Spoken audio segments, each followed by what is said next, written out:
Hola, hoy vamos a hablar acerca del tema número 2, porque un ser vivo está relacionado con otros que se le parecen y acerca de los subtemas uno, 2 y 3. Bueno, vamos a iniciar con el subtema número 1, analizar los conceptos de especie, población y biodiversidad. Entonces, iniciando con el concepto de biodiversidad, la biodiversidad es la extensa variedad que existe en el mundo de especies, microorganismos y ecosistemas, y de las relaciones entre sí. También incluye la variabilidad genética de esas especies, las ubicaciones de los ecosistemas y de los procesos ecológicos que suceden. Existen tres tipos de diversidad. Iniciamos con la diversidad genética o alélica, que sucede cuando en una población hay variedad de alelos genéticamente. Esto quiere decir que los alelos de un organismo, que son una secuencia de ADN, son diferentes a los demás organismos de su misma especie. Y esta diversidad genética es muy importante para la evolución de una población. Como podemos ver en la imagen, eso es lo que determina que hay flores moradas, blancas o lilas. Y cada alelo sería, por ejemplo, un alelo es la W mayúscula, otro alelo es la W minúscula. Entonces, esa variación de alelos es lo que dice qué color va a tener la flor. Después tenemos la diversidad de especies, que sucede cuando tenemos muchas especies diferentes y un número de organismos diferentes por especies, que es muy importante ya que las comunidades necesitan esta variabilidad para poder sobrevivir y por las relaciones que hay entre cada especie. Por ejemplo, que es muy importante que existan caballos, pájaros, perros, mosquitos, abejas, entre otros. Y finalmente, tenemos la diversidad de ecosistemas, que sucede cuando hay una variabilidad en cada ecosistema, ya que hay diferentes comunidades que modifican a ese ecosistema. Además que cada ecosistema tiene una comunidad diferente con diferentes necesidades. Y eso es importante porque, por ejemplo, hay ecosistemas en fríos, hay ecosistemas calientes, hay bosques, hay lugares muy secos. Entonces esto es muy importante ya que cada ecosistema va a tener una función diferente y específica que ayuda a los seres vivos a su alrededor. Siguiendo con el concepto de especie, bueno, una especie es un conjunto de organismos que se pueden reproducir entre sí y pueden producir una descendencia fértil de la misma especie. Además, tienen características genéticas y evolutivas que sucedieron por adaptaciones a través del tiempo. Y por esto es que una especie es diferente a otra especie y cada especie tiene características diferentes que los distinguen. Por ejemplo, hay lagartijas, hay iguanas, hay diferentes tipos de árboles, entre otros. Existen dos tipos de especies, la nativa y la exótica. La especie nativa es una especie que es específicamente de un área determinada. Entonces, ese lugar cuenta con las condiciones esenciales para esa especie, para que pueda crecer y pueda reproducirse. Un ejemplo de esto es el árbol de Guanacaste que se encuentra en Guanacaste, como pueden ver en la imagen. Y tenemos la especie exótica, que es una especie que no crece en su lugar de origen y crece en otro. Y eso no es un proceso que sucede naturalmente, es un proceso que sucede por culpa de los seres humanos que ponen una especie en un lugar donde no pertenece.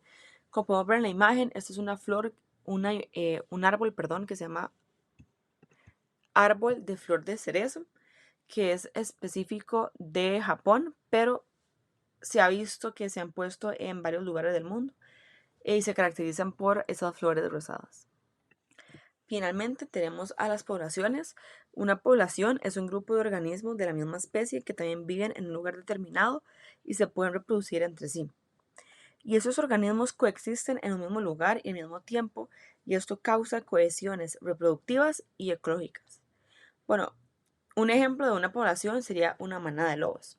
Entonces, la cohesión reproductiva es que los organismos intercambian material genético. Y la cohesión ecológica es que como los organismos interactúan entre sí, al vivir en el mismo lugar, tienen las mismas necesidades para sobrevivir como son de la misma especie. Tenemos también tres tipos de poblaciones. La población familiar, que son organismos que tienen un parentesco genético cercano. Por ejemplo, como podemos ver en la imagen, una manada de leones, que se puede ver que es la hembra, el macho y sus crías. También tenemos la población social, que son un conjunto de individuos que se necesitan para sobrevivir, ya que de manera solitaria no lograrían sobrevivir. Un ejemplo de esto son los humanos y las abejas, aunque no parezca, los humanos necesitamos de las abejas totalmente para poder sobrevivir. Y finalmente, la población de flujo, que son un grupo de organismos de la misma especie que se agrupan para poder migrar juntos. Un ejemplo son las golondrinas o las aves en general que migran en grupo. Ahora, para iniciar con el subtema número 2, bueno, este sería interpretar los datos del índice de la biodiversidad. Entonces, el índice de la biodiversidad son datos de un transecto que se usan para calcular el índice. Ellos pueden calcular la riqueza de una especie, que sería el número de individuos de esa especie en una comunidad, y los índices de equidad, que sería la relación entre la diversidad en esa comunidad y la diversidad total. Y esos índices combinados dicen los índices de riqueza y de equidad. Bueno, para iniciar se pueden preguntar qué es un transecto. Un transecto son técnicas utilizadas para recopilar información sobre especies. Entonces, en un transecto se delimita el área en el que se registran las especies de esa parte y se utilizan cuerdas para delimitar esas áreas, como podemos ver en las imágenes. Existen tres tipos de transectos. Tenemos el transecto lineal, que se realiza sin tomar en cuenta la altura. Entonces, la línea es toda a la misma altura y se usan todas las especies que tocan esa línea, como podemos ver en la imagen izquierda de la parte de arriba. Después tenemos el transecto de banda, que se encuentran las especies por cuadrantes y se toman en cuenta todas las que están adentro, que puede ser como la imagen que se encuentra en la parte de abajo. Y finalmente, el transecto a lo largo de un perfil. Bueno, se cuentan las especies sin tomar en cuenta la altura o la irregularidad. Entonces se agarra un área y se toman en cuenta todas las especies, como podemos ver en la imagen de la derecha. Ahora, para hablar acerca de los tipos de índices, bueno, vamos a iniciar con el índice de Simpson, que es un índice que mide la riqueza de los organismos en un área determinada y se calcula a partir del número de organismos encontrados y su abundancia relativa. Esto puede tener un valor entre 0 y 1. Entonces, cuando su valor está más cerca al número 1, quiere decir que hay una mayor diversidad, y cuando el valor está cerca al 0, quiere decir que hay una menor diversidad. La fórmula es la que podemos ver en pantalla. Siguiendo con el índice de Shannon, es un índice que mide la variedad de una especie y su abundancia relativa en un ecosistema. Entonces podemos tener valores entre 0 y 3. Si tenemos un resultado mayor al número 3, quiere decir que hay una diversidad alta. Si hay un valor entre 2 y 3, quiere decir que hay un equilibrio entre especies. Y si tenemos un valor menor a 2, quiere decir que hay poca diversidad. La fórmula también la podemos ver en pantalla.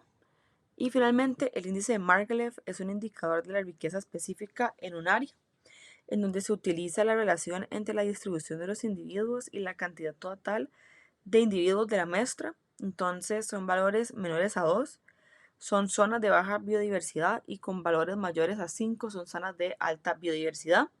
Y también tenemos la fórmula del índice de Margalef en pantalla. Finalmente, para hablar del subtema número 3, la importancia de la biodiversidad.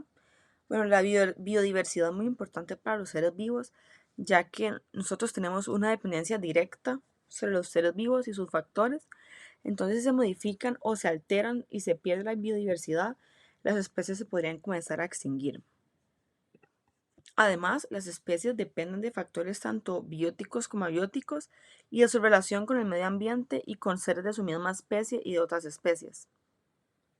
También es muy importante los ciclajes de nutrientes, ya que todo depende de todo y se necesita esta biodiversidad para la sobrevivencia de todos los organismos. Y finalmente, la biodiversidad es esto que nos brinda agua, alimentos, salud, oxígeno, y por eso es muy importante para poder garantizar nuestro bienestar. ¿Qué podemos hacer al respecto? Bueno, es muy importante utilizar alimentos y materiales y energías sostenibles, por ejemplo, como las eólicas para hacer energía. También es muy importante consumir agua de manera racional y eficientemente. Em, También es muy importante informarnos y apoyar a comunidades indígenas. ¿Esto qué quiere decir? Que las comunidades indígenas son comunidades que desde hace mucho tiempo saben cómo utilizar técnicas acerca del cuidado de árboles, acerca del ciclaje de nutrientes, acerca de maneras sostenibles para utilizar los terrenos, y por eso es muy importante comunicarse específicamente con ellos para que nos ayuden a cuidar al planeta. Y finalmente es muy importante ser muy consciente acerca de nuestros actos, realizar cambios en nuestro día a día, informarnos al respecto y tratar de hacer cambios pequeños, ya que si tenemos muchas personas realizando cambios pequeños, podríamos realizar un cambio grande en cuidar la biodiversidad del mundo y de verdad mantener la biodiversidad y asegurar nuestro futuro y el futuro de todas esas especies que viven en el planeta Tierra. Muchas gracias. Estas son las referencias bibliográficas utilizadas.